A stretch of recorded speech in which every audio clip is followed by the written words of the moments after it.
দেশের অন্যতম প্রাচীন জনপদ বাগেরহাট। এখানে রয়েছে প্রায় ৬০০ বছর আগের সুলতানি আমলের ইসলাম ধর্মের প্রচারক খানজাহান আলী রহমতুল্লাহ এর নির্মাণ করা দৃষ্টিনন্দন মসজিদ, তার মাজার, হোজরা ও সরাইখানা সহ বিভিন্ন পুরাকীর্তি।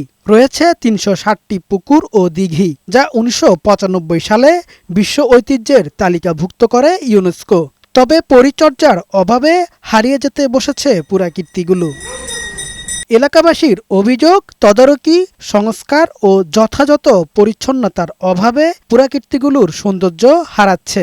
যে পুরাকীর্তিগুলো রয়েছে সেগুলো আমাদের মাঝে পরিচিত করুক, এর সাথে সাথে প্রচারের ব্যবস্থা করুক, যাতে এই বাগেরহাটে পর্যটকের সংখ্যাও বাড়বে। পুরাকীর্তিগুলো যদি সংরক্ষণ করা হয় তাহলে আমাদের নতুন প্রজন্মে যারা আছে তারা এগুলো দেখে হযরত খানজাহানের ইতিহাস ঐতিহ্য সম্বন্ধে জানতে পারে। জনবল ও অর্থ বরাদ্দের অভাবে প্রত্নতত্ত্ব অধিদপ্তরের পক্ষে পুরাকীর্তিগুলো সংরক্ষণ করা সম্ভব হচ্ছে না বলে জানালেন এই গবেষক। জনগণের ভিতর সচেতনতা গড়ে তুললেই আমাদের এই পুরাকীর্তিগুলো, এই আমাদের সভ্যতা সংস্কৃতিগুলো আরো শত শত বছর ধরে টিকে থাকবে। তবে প্রত্নতত্ত্ব অধিদপ্তরের কর্মকর্তারা জানালেন, পর্যটকদের কাছে পুরাকীর্তিগুলো আরো সুন্দর করে তুলে ধরার জন্য উদ্যোগ নেওয়া হয়েছে।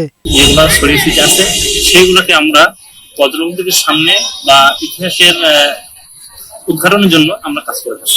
ইতিহাস ও ঐতিহ্যের নিদর্শন এসব পুরাকীর্তি সংরক্ষণে প্রশাসন আরো উদ্যোগী হবে, এমনটাই প্রত্যাশা সংশ্লিষ্টদের।